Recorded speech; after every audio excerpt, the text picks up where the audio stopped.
Olá, sejam bem-vindos ao programa Espiritismo e Vida. Se você ainda não se inscreveu aqui em nosso canal, se inscreva, deixe o seu like, compartilhe o vídeo, ative as notificações para você ficar por dentro de todas as novidades do canal, mas ajude a compartilhar, assim você vai fazer com que a mensagem, a filosofia dos espíritos alcancem um número maior de pessoas, né? E é uma doutrina tão bonita porque traz tanto entendimento e por isso mesmo é muito consoladora, não é? E hoje, aqui no programa Espiritismo e Vida, nós vamos falar de caridade. Claro, sempre pedindo as inspirações de nosso Senhor Jesus Cristo, dos espíritos superiores, né? Para que a gente faça uma reflexão proveitosa. E será que a gente sabe realmente o que é a caridade? E como praticar a caridade? Né? Tanta gente fala em caridade, não é mesmo? Em ajudar o próximo, prestar socorro. Mas será que nós compreendemos a abrangência da caridade? Como é que nós praticamos a caridade em toda a sua amplitude? Se a gente abrir o dicionário, nós vamos encontrar uma definição belíssima de caridade. Caridade é o amor que move a vontade à busca efetiva do bem do outro, ou seja, é o nosso ato praticado em benefício de outra pessoa, de outra criatura, né? E se a gente tiver esse conceito em mente, a caridade ela se torna sublime em todos os aspectos, em todas as circunstâncias. Tem gente que pensa na caridade somente como auxílio material. E claro, é caridade também, né? Você distribui o pão, o agasalho, o remédio, o socorro. Não, mas será que a caridade é só isso? É só o auxílio material? Né? Lá no item 9 do capítulo 13 do Evangelho segundo o Espiritismo, tem uma mensagem da irmã Rosália, que é uma mensagem maravilhosa, e ela começa assim: amemo-nos uns aos outros e façamos aos outros o que quereríamos que nos fosse feito. Quando nós começarmos, diz a irmã Rosália, realmente a agirmos dessa forma, esse mundo será melhor, porque essa é a fórmula para nos livrarmos do orgulho e do egoísmo, que são as chagas da humanidade, não é mesmo? Então, pensem comigo. Às vezes a gente é abordado na rua, ou às vezes alguém bate a nossa casa, no portão ali, pedindo uma ajuda. E a gente muitas vezes repele essa pessoa, né? Ah, agora não tem, não sei o quê, e já até atravessa a rua, não é? Vamos ser honestos, porque né, a grande parcela de nós faz isso ou já fez em algum momento, certo? Agora imagina, se esse alguém que pede hoje foi alguém da nossa convivência mais íntima em outras vidas, no passado. Às vezes foi um irmão, um pai, um marido, um filho. E aí a gente chega no mundo espiritual, depois de deixarmos a matéria, né? Ou seja, morrermos no corpo material, e a gente reconhece essa pessoa que nós não demos a menor atenção, que nós repelimos. Vocês imaginam o desespero em que nós vamos cair? Né? Porque cada escolha que nós fazemos tem consequência. Não há meio de fugir dessa verdade. Não é tudo é escolha e consequência, tudo é plantio e colheita. Daí a gente vê o tamanho da responsabilidade que cada um de nós tem. Né? Tem gente que pode até pensar assim: ah, mas eu estou passando tanta dificuldade, eu não tenho necessário nem para mim mesmo, como é que eu vou ajudar? Vamos lembrar que a caridade não é só material, né? Caridade se manifesta de várias formas, pensamentos, palavras, ações. Caridade é muito mais, é muito maior do que somente a caridade material. Querem ver só? Quando você está exausto do trabalho, chega em casa, seu filho vem correndo ali contar as novidades da escola. E você teve um dia difícil e você dá atenção ao seu filho? É caridade. Quando você traz o equilíbrio necessário para as relações que você vive, sem deixar que a perturbação, o ciúme, a desconfiança te domine, isso é caridade. Quando você acolhe uma criança órfã, né, livrando aquela criaturinha da fome, do frio, do abandono, orientando essa criança para que ela não se perca no caminho evolutivo que ela tem para percorrer, isso é caridade. Quando você dá um bom dia, sorrindo para um desconhecido na rua, muitas vezes aquele sorriso, aquele bom dia é o único que ele vai receber no dia. Isso é caridade. Quando você alimenta e dá água para um animal de rua, um gatinho, ou um passarinho, um cachorro, um cavalo, não interessa. Quando você faz afago num animal de rua, sabe-se lá quanto tempo aquele ser, aquela criatura, não recebe o carinho do ser humano, só recebe ali pontapé, só é enxotado. Isso é caridade. Quando você rega uma planta que está sedenta, isso é caridade.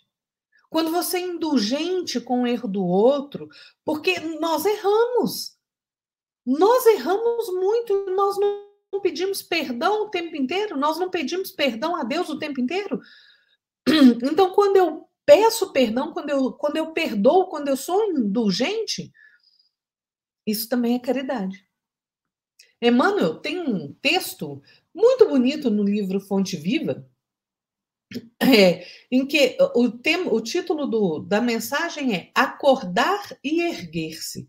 E Emmanuel, nessa mensagem, nesse texto, ele vai nos alertar que é preciso acordar e erguer-se para a vida, né? E trabalhar na sementeira do bem.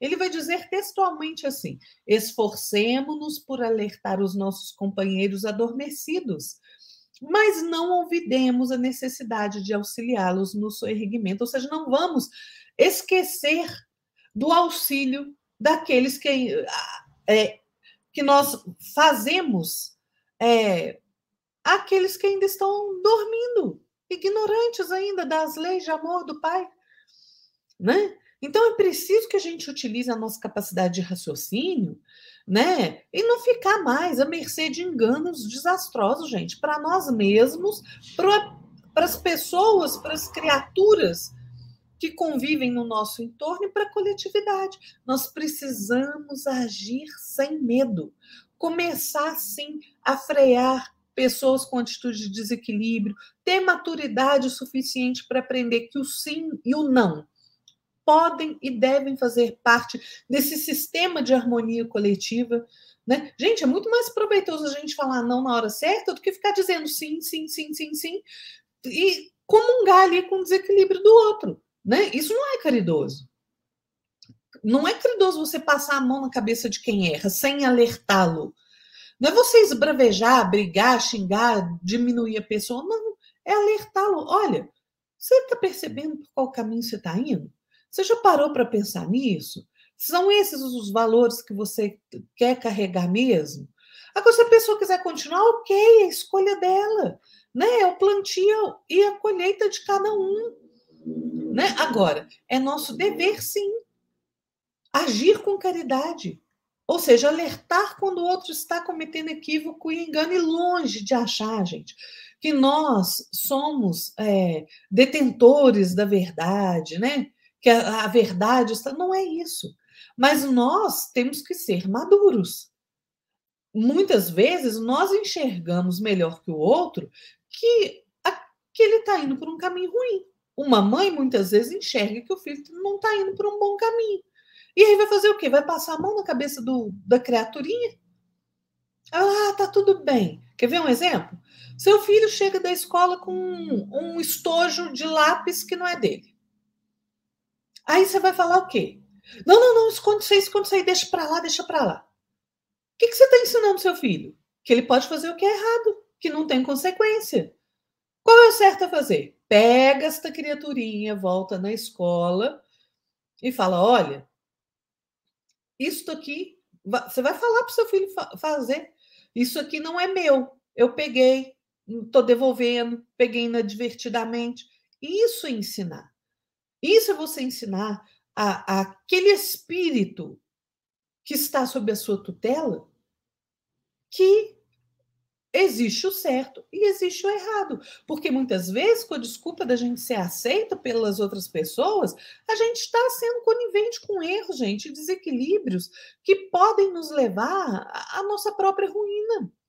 Então, nós não devemos fechar os nossos olhos e ficar passando a mão na cabeça do outro, né?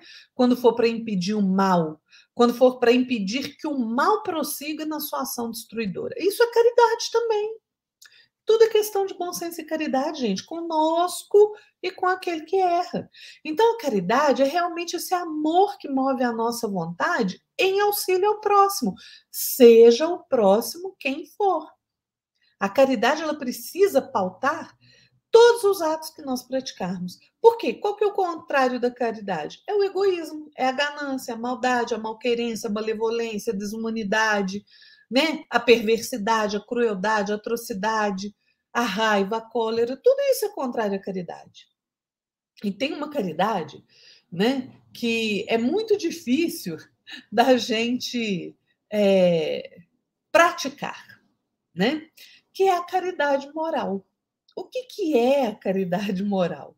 A caridade moral, ela consiste em nós nos suportarmos uns aos outros, né? Nesse mundo inferior em que nós vivemos. Veja como é difícil isso, né? Como é difícil a gente calar e deixar o outro, que às vezes é tolo, falar.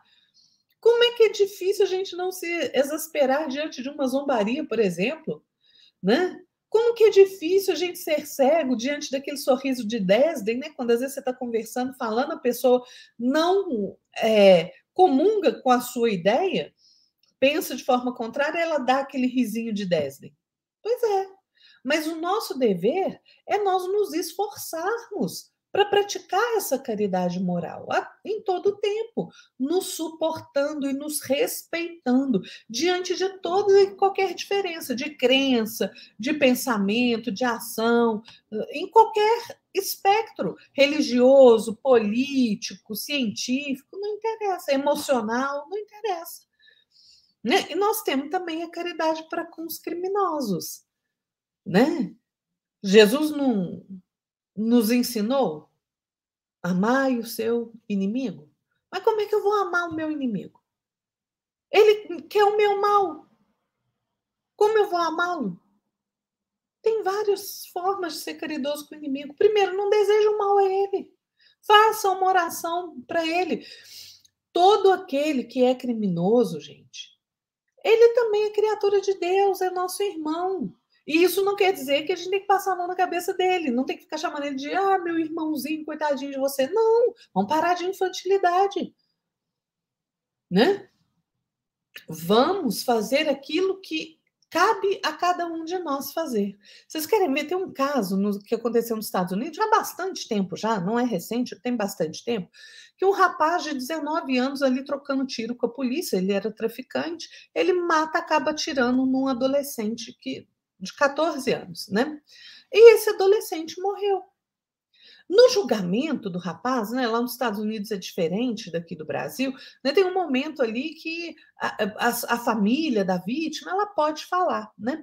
E a mãe desse adolescente, que era filho único, né, fala com um criminoso, fala, olha, e por coincidência, a mãe desse garoto, né, tinha perdido o marido também para violência, né? Então, veja, ela vira e fala para esse atirador, esse jovem rapaz de 19 anos, fala, olha, eu não tenho raiva de você, não. Eu nem consigo te odiar, por mais que eu sinta falta do meu filho, né? Porque o meu filho vive. Ele vive em Deus, ele vive com Jesus, ele vive nas minhas lembranças.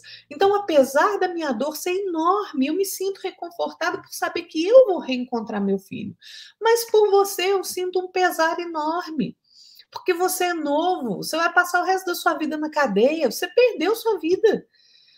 E eu espero que agora, diz essa mãe, você tenha tempo de refletir e entender que o que você fez foi errado. E eu vou pedir todas as noites que Jesus toque o seu coração. Em minhas orações você estará, para que Jesus possa tocar o seu coração com o entendimento necessário para que você busque o arrependimento. Eu vou orar por você. Veja, isso é caridade para com os criminosos. nós temos que compreender que nós sempre podemos fazer algo para o outro. E como a gente falou aqui de diversos tipos de caridade, né? Um tipo de caridade não exclui o outro. Eu posso ajudar materialmente, posso ser os ouvidos de ouvir de um amigo que está passando por um momento difícil, posso não conturbar o meu ambiente de trabalho, né? Eu posso fazer várias coisas. Várias coisas. Nós temos que entender que a prática da caridade ela precisa ser desinteressada. Né? Lembram que Jesus falou? Que você der com a mão, quando você der esmola, que a mão esquerda não sabe o que a mão direita está fazendo, né? De modo que você preste a sua ajuda em segredo e seu pai que vê o que é feito em segredo recompensará. Pois é. Então, para que eu vou ficar alardeando que eu estou fazendo caridade? Vou tirar a foto ali e botar no Instagram. Vou ficar constrangendo a pessoa. Para que isso? Agora, se você só consegue fazer a caridade desse jeito, ok, sabe por quê? Porque em algum momento você vai entender que isso é constrangedor. Você vai fazer a caridade não pelo interesse de mostrar que você está fazendo caridade, mas por amor de ajudar. É só continuar, que em algum momento você vai compreender isso. Né? Então, gente, a caridade ela é realmente muito abrangente e é imprescindível que a gente junte dentro de nós sentimentos e pensamentos saudáveis, sabe? Porque a gente só pode oferecer ao outro aquilo que a gente tem dentro de nós. Né? A verdadeira caridade ela consiste na gente ofertar aquilo que é nosso, verdadeiramente. Porque os bens materiais, eles não são nossos, tudo é de Deus. O que é nosso? Aquilo que a gente consegue construir dentro de nós, que a gente consegue guardar dentro de nós. Bondade, amor, fraternidade, benevolência, misericórdia, indulgência. Isso a gente pode oferecer e não nos custa nada, absolutamente nada. Né? Então, vamos amealhar, juntar dentro de nós coisas boas para que a gente possa ser uma ferramenta útil na obra do Pai e quando a gente for fazer a caridade, né, a gente faça a caridade da melhor forma possível. Tem uma historinha que eu tenho certeza que vocês todos já ouviram, né? Eu estou falando aqui nome fictício, né, gente? Só para poder ilustrar a nossa história, né? O seu Valdemar é um moço muito rico, né? Um homem muito rico, e ele gostava de zombar dos empregados dele. Né? Um dia ali ele pegou uma cesta maravilhosa, ali encheu de lixo e deu para o seu João, que era o jardineiro dele. E o seu João era um homem muito humilde, né? Pobre e humilde. Pobreza e humildade são coisas diferentes, viu, gente? Né? Miséria, pobreza não significa que a pessoa é humilde, não. Tá? Humildade é outra coisa. O seu Valdemar chama, então, João ali na frente dos outros empregados dele, né? E dá aquela cesta de lixo, que ele mandou enfeitar a cesta de lixo, né? O seu João, muito humilde, sorri, agradece, pega a cesta de lixo, leva, esvazia a cesta de lixo, joga tudo no lixo, lava a cesta e enche de flores. Vai lá e devolve para o seu Valdemar. E o seu Valdemar, né, muito espantado, ficou intrigado com aquilo e perguntou ao João: Uai, João, eu te dei uma cesta que estava cheia de lixo e você me devolve ela cheia de flores? Uai, por quê? E o João, serenamente, responde então ao seu Valdemar: Seu Valdemar, eu te dei flores porque todo homem dá o que tem no coração. E nós? O que nós temos no coração para dar, para oferecer ao outro? Lixo ou flores? É isso aí, pessoal. Fiquem todos na paz de nosso Senhor Jesus Cristo. E até a próxima. Tchau.